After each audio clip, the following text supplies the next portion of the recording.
Los niños se quedan aquí y salimos todos juntos, ¿verdad? A nuestra escuela dominical más al ratito. Quiero que vayamos a la escritura y vayamos a Juan capítulo 6, verso 48 al 58. El sermón de esta mañana, nutriéndonos del Cordero, y vamos a aprender un poquito acerca de algunos beneficios, ¿verdad?, acerca del Cordero. Juan capítulo 6, versos 48 al 58.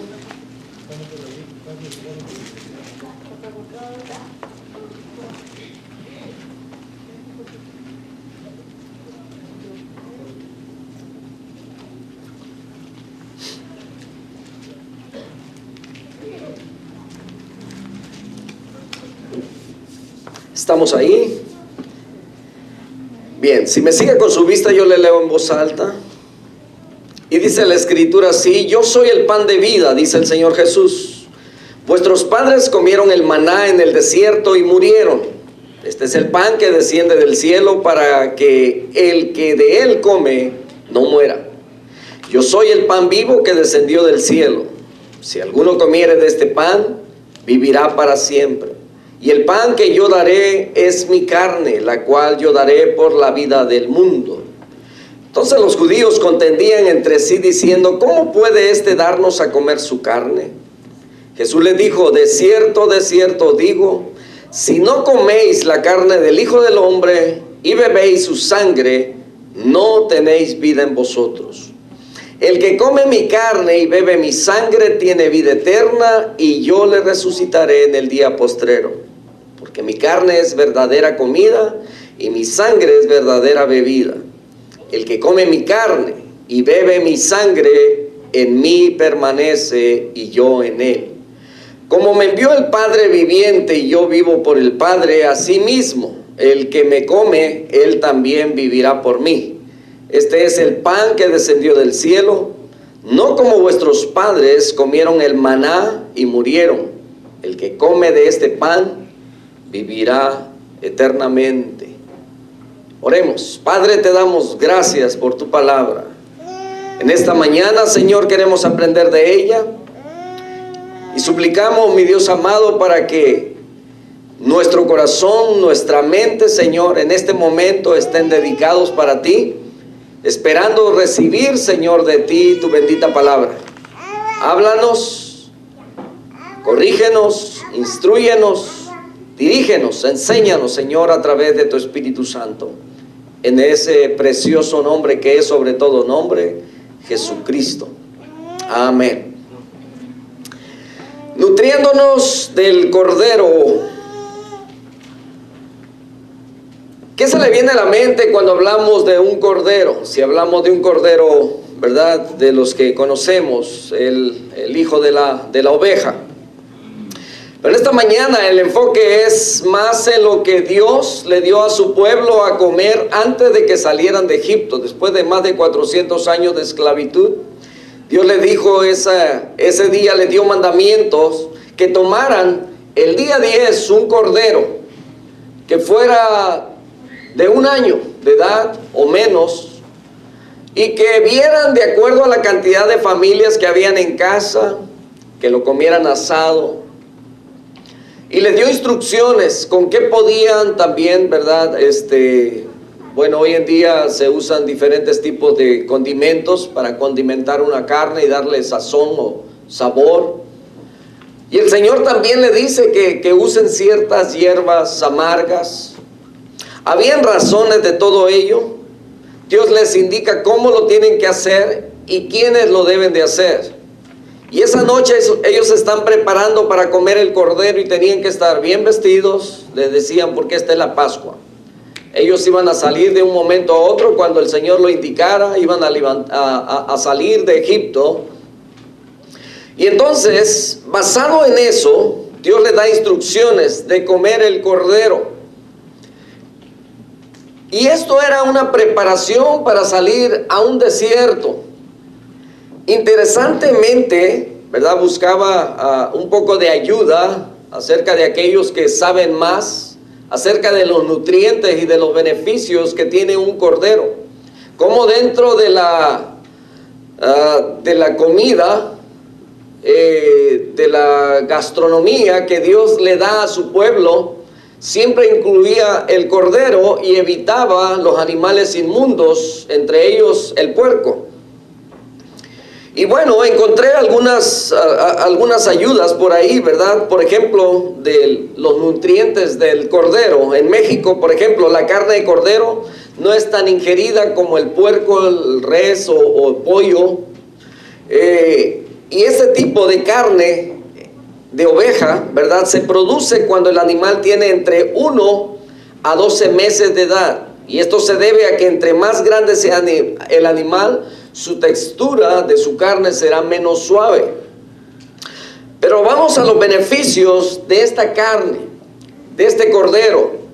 Contiene una gran cantidad de L-carnosina, la cual es un compuesto por 2 aminoácidos. A lo mejor usted dice, ¿qué tiene que ver estas cosas con nosotros si apenas entendemos, ¿verdad?, acerca de minerales y proteínas y todas esas cosas? Solamente vamos a ver estos 10 beneficios que tiene un cordero cuando tiene entre 1 mes y 1 año. También dice que esto, beta-alanina y histidina, que disminuyen la probabilidad de sufrir enfermedades cardiovasculares. Tiene un gran contenido de proteínas y dicen que por cada 100 gramos de carne contiene de 25 a 30 gramos de proteínas. Posee vitamina B, minerales, taurina, glutatión, ácido linoleico conjugado y carnosina. Sirve como antiinflamatorio por su contenido de ácidos grasos omega 3 y elimina los aceites vegetales. La carne de cordero es rica en hierro. Mire, estamos aprendiendo acerca de, ¿verdad? Yo creo que de ahora en adelante va a empezar si no tiene ese hábito, va a empezar a incluir, ¿verdad?, el cordero dentro de su plan alimenticio. Entonces, la carne de cordero es rica en hierro y ayuda a las personas que padecen anemia. Ahora, escuche bien, porque muchas veces pensamos que porque estamos gorditos estamos sanos, ¿verdad? Estamos bien, no nos falta nada. Eso no, lo gordito no tiene nada que ver con a veces falta de alguna proteína, alguna vitamina, un mineral en nuestro cuerpo. Beneficia la resistencia, escuche bien, beneficia la resistencia muscular, la fuerza y la masa muscular por el contenido de creatina. Entonces, ¿verdad?, si alguien quiere agarrar mazos o músculos, coma cordero. El selenio que posee controla y ayuda a los ataques de asma. Es rica en vitaminas B1, B6, B12, las cuales mejorar el funcionamiento del sistema nervioso, contribuye a la regeneración de tejidos y a la oxidación de las células, y además es un alimento bajo en grasos. Qué beneficios tan grandes, ¿no es cierto? Dios le recomienda a su pueblo lo que tenían que hacer antes de salir a un desierto. Iban a necesitar fuerza, iban a necesitar defensas, iban a necesitar, pero usted pensará o preguntará, ¿verdad?, ¿cómo es posible que nomás el comer un cordero les iba a dar, ¿verdad?, toda la energía que iban a necesitar los días o los meses o los años que después supimos que estuvieron en el desierto, porque fueron años? Ahora, la declaración, mis hermanos, vamos al punto donde leíamos esta mañana. El Señor Jesucristo está haciendo una declaración, y una declaración que trae confusión a la multitud o a los judíos que están escuchándolos ahí en esta ocasión. Pero también hay promesas del Señor Jesucristo a través de esa escritura que acabamos de leer, cuando dice: yo soy el pan de vida. Y esta es una declaración. Él está declarando que Él es el pan de vida, y está haciendo la diferencia de lo que aquellos conocían. Ellos pensaban que porque sus padres anduvieron en el desierto, recuerden que después de que el pueblo de Israel salió de Egipto, estuvieron vagando a través del desierto por su desobediencia 40 años. Pero cuando salieron al desierto, dice que tuvieron hambre y clamaron a Dios. Y Dios ya tenía provisto lo que ellos necesitarían. Y dice que cada día ellos levantaban una porción de aquella ración, ¿verdad? Desde el capítulo 12, 13, 14, y usted lee Éxodo, ¿verdad? En esos capítulos, y se da cuenta cómo Dios los lleva a través del desierto. Tienen necesidad de agua, les da sed, las aguas estaban amargas, y Dios hace proezas con su pueblo. Les da de comer un alimento que para ellos parecía liviano. Dicen que parecían como las hojuelas, ¿verdad? Hay quienes se nutren solamente especialmente los niños aquí en Estados Unidos, ¿verdad? Para ellos un desayuno es cereal, y que también tiene sus riquezas, ¿verdad? Naturales, en vitaminas, en minerales, etcétera. Entonces, esto era lo que comían en el desierto, ¿verdad? Maná. Y dice que por 40 años el Señor les suplió de este alimento. Y ellos pensaban que ese era el alimento que había bajado del cielo. Ese era el pan que Dios les había dado del cielo. Ciertamente se lo dio Dios en el desierto, pero el Señor Jesucristo le dice: vuestros padres comieron el maná en el desierto y murieron. Este es el pan que desciende del cielo para que el que de él come, dice, no muera. Está haciendo referencia a sí mismo. Está diciendo: yo soy el pan de vida, y yo soy el pan que ha descendido del cielo. Yo soy el pan vivo que descendió del cielo. Verso 51 dice: si alguno comiere de este pan, vivirá para siempre. Y el pan que yo daré es mi carne, la cual yo daré por la vida del mundo. Entonces los judíos, aquí viene la confusión. Dice que contendían entre sí diciendo: ¿cómo puede darnos a comer su carne? En esta declaración de Jesús: yo soy el pan de vida, Jesús se está refiriendo, mis hermanos, aquí de manera profética a su inminente sacrificio en la cruz. Él les está diciendo lo que dice 1 Pedro 2:24, dice: quien llevó él mismo, dice, nuestros pecados en su cuerpo en el madero, para que nosotros, estando muertos a los pecados, dice, que vivamos a la justicia, y por cuya herida fuisteis sanados. Él llevó nuestros pecados en esa cruz, en ese sufrimiento, y ahora esto fue por su propia voluntad. Jesús rindió su vida por la humanidad. ¿Y cómo era la humanidad? ¿Y cómo es la humanidad todavía hasta hoy día? Pecaminosa y malvada. Y aún así, dice 1 Juan 2:2, dice que Él es la propiciación, dice, por nuestros pecados. Y no solamente por nuestros pecados, dice, sino también por la de todo el mundo. Y hay por ahí, ¿verdad?, algunas doctrinas o enseñanzas, o algunas donde los teólogos, ¿verdad?, hablan acerca de que están los elegidos, están los que son predestinados, etcétera, ¿verdad? Este tipo de preguntas que surgen a veces en algunos. Seríamos nosotros elegidos, ¿verdad? Pero bueno, cuando volvemos a la escritura nos damos cuenta. Dice que estos murmuraban entre ellos mismos, diciendo: ¿cómo puede darnos a comer su carne? Esta es la confusión que produce. Jesús le dijo: de cierto os digo, si no coméis la carne del Hijo del Hombre y bebéis su sangre, no tenéis vida en vosotros. El que come mi carne y bebe mi sangre tiene vida eterna, y yo le resucitaré en el día postrero, porque mi carne es verdadera comida y mi sangre es verdadera bebida. El que come mi carne y bebe mi sangre, en mí permanece y yo en él. ¿Cómo entendemos nosotros esto? A lo mejor, al igual que la confusión que tenían estos judíos, nosotros lo hubiéramos entendido igual. ¿Cómo es posible que nosotros podamos comer su carne? ¿Recuerdan el diálogo que tiene el Señor Jesucristo en el capítulo 3 de Juan? Cuando viene Nicodemo, uno de los principales de la sinagoga, uno de los principales maestros en Jerusalén, en Israel, ¿verdad? Y viene de noche y le pregunta al Señor, le dice: Señor, sabemos que has venido de Dios, porque nadie puede hacer las cosas que tú haces si Dios no está con él. Y el Señor le dice: es necesario que nazcas de nuevo. Y este hombre, pues al parecer ya era y era viejo, y era adulto, ¿verdad? Bastante no sé si qué tan avanzado de edad era, pero era un hombre experimentado, era maestro principal de Israel. Y le dice: tú siendo maestro de Israel, ¿no sabes estas cosas? Pero le estaba hablando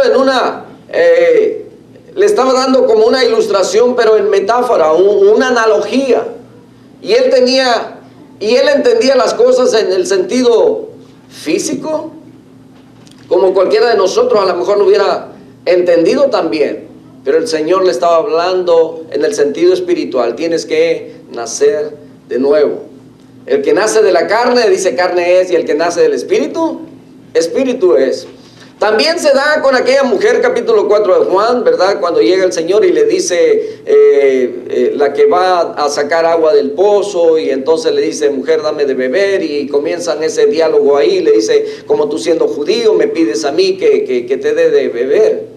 Y entonces él le dice: si supieras quién es el que habla contigo, y entonces tú le pedirías a él agua, y él te daría agua de vida.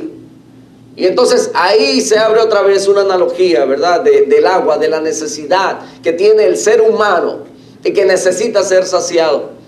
Pero vemos que también es malinterpretado, no es bien comprendido. Y entonces la confusión de los judíos revela que no lograban comprender la verdad espiritual encubierta en la ilustración expuesta por nuestro Señor Jesucristo. Y cada vez que Jesús presentaba una ilustración o hacía una afirmación encubierta, los judíos eran incapaces de ver su significado espiritual.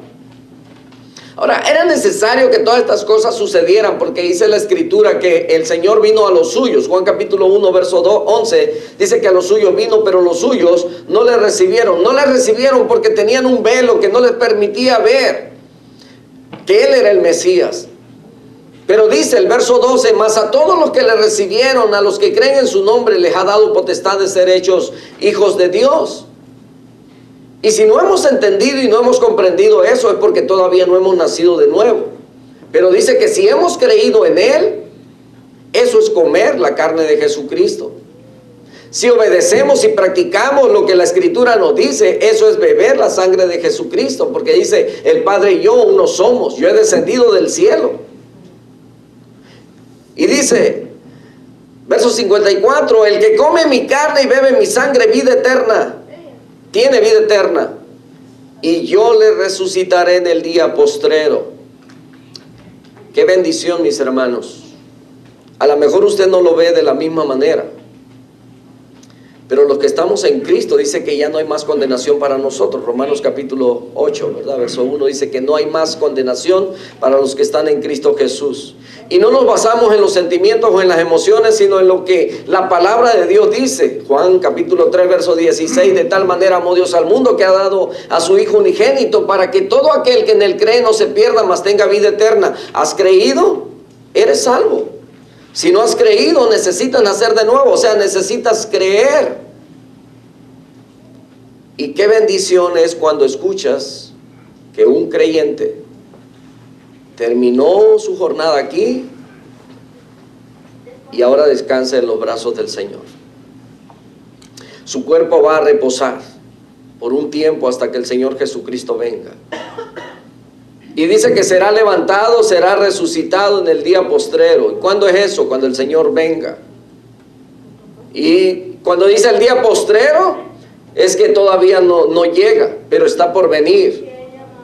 Y no dice en tal fecha, porque la Escritura tampoco nos dice cuándo Jesucristo viene, pero nos dice que viene. Y así como se cumplió fielmente las profecías hasta que el Mesías llega y entra a este mundo, de la misma manera, cada una de las promesas que el Señor nos deja a nosotros serán cumplidas. Y esperamos del cielo, ¿verdad?, la aparición, que el Señor venga. Y dice que los muertos en Cristo resucitarán primero. Si fuese en este tiempo y tuviéramos el gran privilegio de estar nosotros todavía vivos para cuando el Señor venga, dice que nuestros cuerpos solamente sufrirán una transformación. Dejaremos de ser esto corruptible. Nuestros cuerpos se convertirán en algo o serán transformados en algo incorruptible. Serán Dicho de otra manera, glorificado, dice la Escritura. Un cuerpo donde ya no hay pecado, ya no reside el pecado, donde los miembros ya no obedecen al pecado. Y entonces, pero había esta confusión para estos hombres. No podían ver, estaban velados. Jesucristo estaba entre ellos. Y esto es lo que uno de los maestros de teología que tuve y que tienen algunos de nuestros hermanos que todavía están en el seminario, él nos explicaba esto. Dice, lo más maravilloso de todo esto, dijo, es que cuando Moisés sube al monte y estuvo 40 días en la presencia de Dios, cuando él desciende de ese monte, dice que la gente no podía verle al rostro por la gloria que salía del rostro de aquel hombre por haber estado en la presencia de Dios. La gente no podía verlo por aquella luz candescente que salía de su rostro, y tuvo que usar un velo para poder estar dentro del pueblo. Pero esto es lo más maravilloso, dice, que el Verbo encarnado, el mismo Hijo de Dios, que dejó su trono, dejó su gloria, dejó esa magnificencia, dejó su resplandor de gloria y anduvo entre los hombres. Y fue necesario que Judas le indicara a los soldados cuando lo arrestaron. Le indicó con un beso, dándole un beso al maestro para que supieran quién era el Hijo de Dios entre la humanidad, y nadie lo vio. No fue necesario que él se pusiera un velo, ni fue necesario que la gente tuvieran un velo para poder verlo a él. Y hay algunas manifestaciones que se dan, capítulo 17 de Mateo, dice versos 1 hasta el 5, habla de cuando suben a la montaña de la transfiguración. Y dice que solamente toma a Jacobo, a Juan y a Pedro y les dice, espérenme aquí, y él subió ahí a la colina. Y dice que de repente está hablando, dice el evangelio, de Mateo, está hablando con Elías y con Moisés. Y que sus vestiduras se vuelven resplandecientes. Habían 3 personajes ahí que iluminaban todo ese lugar, de tal manera que los discípulos estaban tan maravillados. Entonces, el Cordero de Dios anduvo entre el pueblo israelita, entre los judíos, y ellos no pudieron verlo. Pero ¿no le parece maravilloso que porque ellos le hayan dicho que no, porque ellos rechazaron a su Mesías, entonces la gracia viene sobre nosotros? Mas a todos los que le recibieron, a los que creen en su nombre, les ha dado potestad de ser hechos hijos de Dios. Y esta es la promesa de Jesús. Jesús, usando o empleando esta analogía que tiene un significado más espiritual que literal, al igual que comer y beber. Escucha bien, porque el comer y beber son cosas indispensables en esta vida, ¿no es cierto? Si usted no come, si usted no bebe líquidos, usted va a tener problemas. Si usted no come bien, y bueno, yo sé que cuando hay escasez, no se come bien ni se come de una manera balanceada, como se indica ahora los expertos en nutriología, o ¿cómo se llaman? Los nutriólogos, los expertos en todo esto. Y sé que en cada familia es diferente, también por gustos, Hay quien le gusta más el pozole que las verduras. Yo también como ensalada, me gusta la verdura, pero encima del pozole. Y entonces hay quienes no llevan, aún pudiendo llevar una dieta balanceada, no la llevan, porque es, por opción, por gustos, decisión propia, Entonces, muchas veces, especialmente los que nacen y crecen aquí, por el sistema que hay de la sociedad, ¿verdad? Yo recuerdo que, bueno, en la casa siempre se cocinaba, ¿verdad? Al estilo de donde nosotros somos mexicanos, frijoles, arroz y bueno, lo que usted sabe que se come en México, ¿verdad? Entre ellos, pues también los nopales, de vez en cuando, pues las espinacas y cosas así. Pero los hijos que van creciendo aquí les enseñan a comer diferente en las escuelas. De tal manera que, ¿verdad?, la crema de maní viene siendo algo bastante importante ya en la vida de ellos. Y a veces yo llevo de lonche, ¿verdad?, unos sándwiches, pero que llevan el huevo en torta, les voy a dar la receta, ¿verdad? Lechuga, tomate, cebolla, como si fuera una hamburguesa, ¿verdad? Pero en vez de carne, pues el huevo, ¿verdad? Y entonces llevo mis sándwiches. Y entonces sale un anglo, ¿verdad?, que trabaja con nosotros y siempre saca sus sándwiches, pero de jelly, es mermelada, ¿verdad? Y entonces yo le presumo, le digo, estos son mis sándwiches mexicanos. Y al rato él pasa con sus sándwiches, mi sándwich americano. Y ahí nos la llevamos. Y entonces, hay quienes no tenemos una dieta balanceada. Y es por esa razón que muchas veces nuestro cuerpo, mis hermanos, va a sufrir. Entonces, el comer es necesario, es indispensable. Si no comemos, vamos a crecer o no nos vamos a desarrollar completamente. Yo no comí lo suficiente, por eso me quedé así. En una ocasión me acuerdo que le decía a mi hijo mientras comíamos, ¿verdad?, y le decía, mi hijo, coma bien para que cuando crezca, ¿verdad?, sea grande como su padre. Y me dijo, no funciona, me dijo.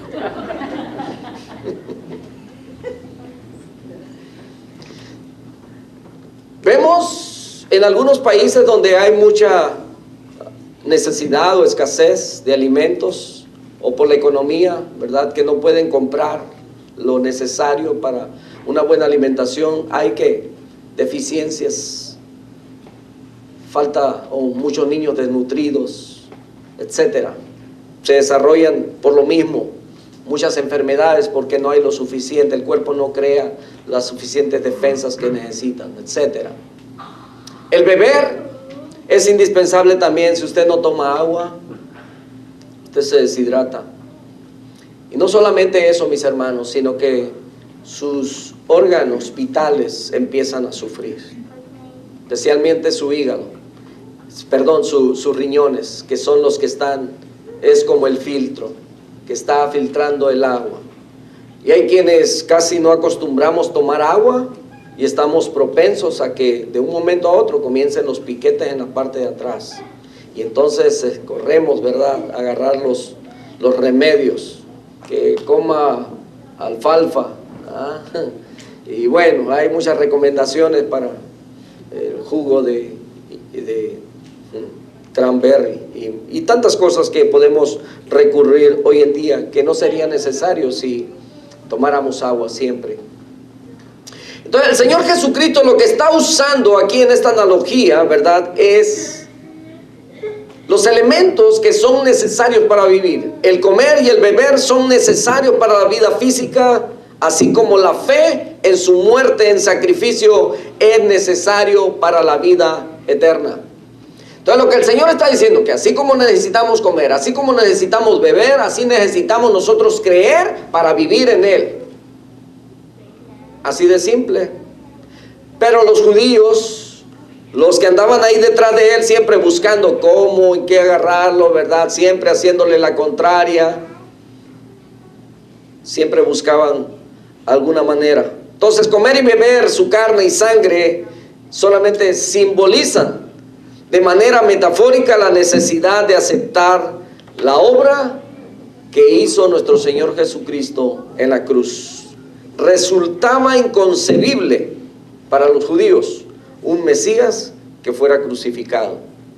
¿Sabe usted que en los primeros siglos a la iglesia, porque hablaban de estas cosas, así como el Señor se las enseñó, ellos siguieron usando a lo mejor las mismas metáforas, o quizá porque llegaron a practicar la Santa Cena, Y decían, esto es el simbolismo, estamos recordando lo que el Señor hizo. Dijo que cuando comiéramos este pan, comíamos su cuerpo. Cuando bebíamos este vino, era su sangre. Y entonces dicen los grandes exégetas que en el comienzo de los siglos a la iglesia se le acusó de ser caníbales o hasta vampiros, ¿verdad?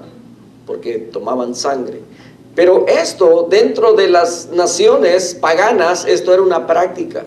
En la forma de adoración a sus dioses era lo que hacían, bebían la sangre. Y bueno, hoy en día sabemos que quienes lo hacen más esto son los satánicos, ¿verdad? Dentro de sus rituales. Entonces, Hechos capítulo 17, verso 1, 2 y 3, dice la escritura que pasando por Anfípolis y Apolonia llegaron a Tesalónica, donde había una sinagoga de los judíos. Escucha bien, y Pablo en el verso 2 dice, y Pablo como acostumbraba fue a ellos, y por 3 días de reposo dice que discutió con ellos, declarando y exponiendo por medio de las escrituras que era necesario que el Cristo padeciese y resucitase de los muertos, y que Jesús, a quien yo os anuncio, decía él, es el Cristo. El apóstol Pedro, cuando se levanta, ¿verdad? Viene el capítulo 2 de Hechos, el Espíritu Santo, y dice que le da, y que los que estaban ahí reunidos recibieron, ¿verdad? Después de escuchar un viento fuerte, recio que venía, dice que sobre ellos se posesionaron ciertas como lenguas de fuego. No dice que eran lenguas de fuego, sino como lenguas de fuego sobre ellos. Dice que hablaban según el Espíritu les daba que hablasen. Y dice que había mucha gente de todas las naciones ahí. Dice que empezaron a escuchar las maravillas de Dios en su propio lenguaje, donde ellos habían nacido. Entonces el apóstol Pedro se levanta y empieza a explicarle lo que está pasando, porque muchos de ellos decían, estos están borrachos. Y el apóstol Pedro le dice, no estamos borrachos, porque apenas son las 9 de la mañana. Y los que toman comienzan más tarde. Era muy temprano. ¿Cómo pueden estar borrachos tan temprano? Bueno, y entonces empieza a explicarles acerca de Jesús el Mesías a través de las Escrituras, de tal manera que todos los que les están escuchando, dice que poniendo atención, dice que llega el momento en el que les declara a través de la Escritura, este es el Cristo a quien vosotros crucificasteis. Capítulo 2, verso 37 dice que aquellos habiéndose compungido de corazón, o sea que les cayó el 20, dijeron, ¡ah! O sea, es cierto, de veras, la Escritura revela cómo el Cristo vendría, todo lo que haría, ¿verdad? Los milagros que hizo, murió, resucitó. Entonces dijeron, pero ya lo matamos, ¿y ahora qué hacemos? El apóstol Pedro les dice, arrepentíos y bautícense en el nombre de Jesús para perdón de sus pecados y para que reciban, dicen, vengan tiempos del Señor, tiempos de refrigerio, recibiréis el don del Espíritu. Entonces, el apóstol Pablo en el capítulo 17 de Hechos está, ¿verdad? De alguna manera, porque dice que había gente que se oponía. Dice que por 3 días de reposo, o sea, quiere decir que 3 semanas, estuvo ahí un sábado y vino el otro sábado y el otro sábado, por 3 sábados dice que estuvo en la sinagoga de los judíos. Y como él acostumbraba, ¿verdad? Siempre que llegaba a cierto lugar, él buscaba una sinagoga donde habían judíos, iba y les predicaba la palabra. Y luego dice que fue a ellos, por 3 días de reposo discutió con ellos, declarando y exponiendo por medio de las Escrituras que era necesario que el Cristo padeciese y resucitase de los muertos, y que Jesús, a quien os anuncio, decía él, es el Cristo. Dice la Escritura en el capítulo 8, versos 25 en adelante, también habla la historia de Felipe y el eunuco, donde dice que este regresaba de Jerusalén, había venido a adorar, pero dice el Espíritu a Felipe, acércate a ese carro, sube, ¿verdad? Bueno, el otro lo invita a subirse, pero escuchaba que leía el profeta Isaías y hablaba de todos los padecimientos del Cristo, y le dice, ¿entiende lo que lees? Dice, ¿cómo puedo entender si no hay alguien que me explique? Pero dime, ¿de quién dice esto? del profeta, el que está escribiendo, o de alguien más. Y dice la escritura que partiendo de esa escritura le anunció el evangelio de Jesucristo, de tal manera que aquel hombre creyó. Llegaron a cierto lugar donde dice que había agua, y el mismo eunuco le dijo, aquí dice, mira, ahí hay agua, ¿qué impide que yo sea bautizado? La respuesta de Felipe fue, si crees con todo tu corazón que Jesucristo es el Señor, no hay nada que te lo impida. Y dice que él dijo, creo que Jesucristo es el Hijo de Dios. Y dice que descendieron, ¿verdad? Ambos, y Felipe le bautizó. La Santa Cena, mis hermanos, todavía no había sido instituida, ¿ok? Porque estábamos en el capítulo 6 de Juan, cuando el Señor les está diciendo que Él es el verdadero pan del cielo, que deben de comer su carne, que deben de beber su sangre. Así que aquí no se refiere a la Santa Cena o a lo que nosotros, ¿verdad?, acostumbramos a hacer cada primer domingo del mes. Esto que el Señor Jesús dice acerca de comer su carne y beber su sangre, era que tenían que creer en Él y en el sacrificio, en la obra que Él estaba haciendo en esa cruz para el perdón de nuestros pecados. Que si hubiera dicho, ¿verdad?, por la Santa Cena, hubiera dicho, todo el que participe de la Santa Cena tiene vida eterna. Y entonces, quizás ese sería, ¿verdad?, la enseñanza hoy en día. Usted toma la cena y usted tiene vida eterna. No, usted cree en Jesucristo y usted tiene vida eterna. Amén. ¿Cómo está tu relación con el Señor? La pregunta es así porque muchas veces, escuche bien, somos débiles en la fe. Somos escasos en la palabra porque no la escudriñamos. Precisamente la escuela dominical está relacionado también con el aprender la palabra de Dios y la oración, que es la comunicación con Él.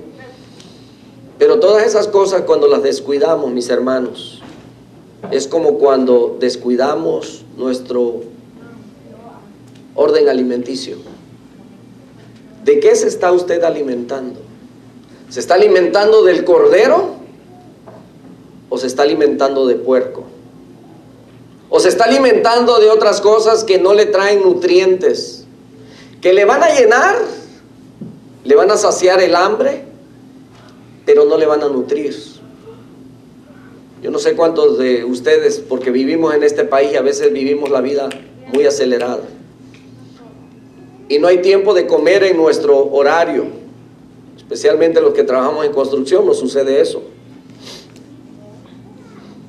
No tenemos un horario en el que nos sentamos a desayunar, a lonchar o a comer. Y dependiendo de la hora que lleguemos, porque algunos no tenemos hora de salida también. Como puedo salir a las 2, puedo salir a las 5 o a las 7 de la tarde. Y hay un desorden alimenticio y vamos a estar débiles. Vamos a estar faltos de algo. Vamos a tener un desorden dentro de nosotros. Por eso necesitamos alimentarnos. Así como cuidamos nuestro orden alimenticio físico, debemos de cuidar nuestro alimento espiritual. Te estás alimentando del Cordero de Dios. Estás conociendo más de Dios. Estás conociendo más de Jesucristo. Porque dice la Escritura que nosotros debemos alcanzar, dice, el nivel de la estatura del varón perfecto. El varón perfecto es Jesucristo, nadie más. ¿Y cómo le vamos a conocer? Si no nos alimentamos de Él. Si no nos alimentamos de la palabra. ¿De qué te alimentas tú? Hay quienes no llegan a comer a su casa, pero pasan por ahí, ¿verdad? Y agarran una coca de 2 litros y una bolsa de papitas. Dicen, son papas al final, ¿verdad? Pues sí, con muchos carbohidratos. Algo que va a saciar, va a mitigar tu hambre, te va a llenar la panza, pero no te va a nutrir como lo hace una comida. ¿De qué te nutres? ¿De lo que el mundo habla, de lo que el mundo enseña? Hace tiempo que no vemos noticias, solamente la que escuchamos, que nos dicen allá afuera, y escuchamos de una guerra y oramos, ¿verdad? Oramos. Sabemos que hay profecías que se tienen que cumplir. Y las profecías, mis hermanos, no las podemos evitar. Pero oramos por misericordia por aquellos que inocentemente pagan el precio de la avaricia de unos cuantos. Dentro de ellos hay grupos que han creído en el Señor y que sufren por ello. Así es que en esta mañana los dejo con ese pensamiento. ¿De qué te estás alimentando? ¿Te estás alimentando del Cordero de Dios? ¿O te estás alimentando de otras cosas? Recuerda que el puerco es también como un simbolismo de la inmundicia, del pecado, de la maldad. Y créame que nos gusta mucho comer el puerco, porque su carne es sabrosa. Pero muchas veces las recomendaciones médicas es que no coma de ello, por lo dañino que puede resultar, por lo grasoso que es, etcétera, por las amibas que puede contener, y a algunos también les ha causado daños. Pero muchas veces, en el sentido espiritual, podemos estar en la misma situación. ¿De qué te alimentas? ¿Del cordero o de animales inmundos? Oremos. Padre, te damos muchas gracias por tu palabra. Permite, Señor, que esta reflexión en este día nos ayude, Señor, a buscar más de ti, a conocer más de ti.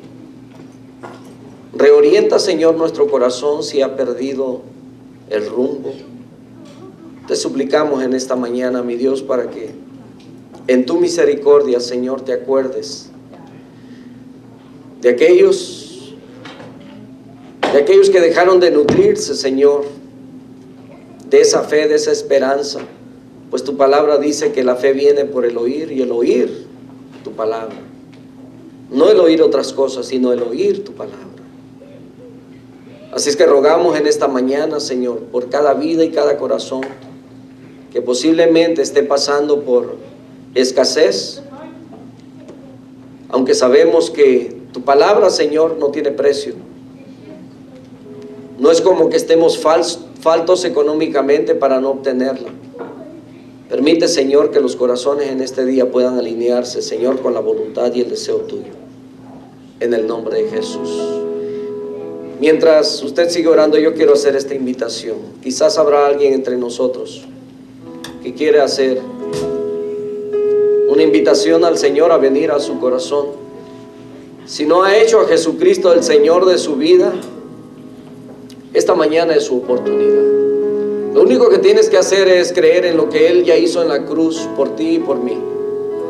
Con su muerte, Él pagó todos tus pecados. Y con su resurrección, Él te da esperanza de vida eterna. Así como Él resucitó, nos promete que también nosotros resucitaremos. ¿Habrá alguien entre nosotros en esta mañana que no ha recibido en su corazón, que Jesucristo no ha nacido en tu corazón? Yo te invito en esta mañana, levanta tu mano, yo quiero orar por ti.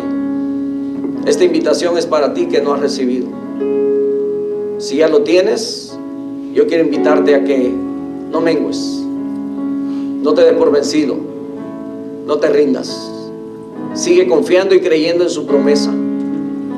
Él fue a preparar lugar para ti y para mí. En la casa de mi Padre muchas moradas hay. Voy pues a preparar lugar para vosotros, para que donde yo estoy, vosotros también estéis. Esa es la promesa de nuestro Dios.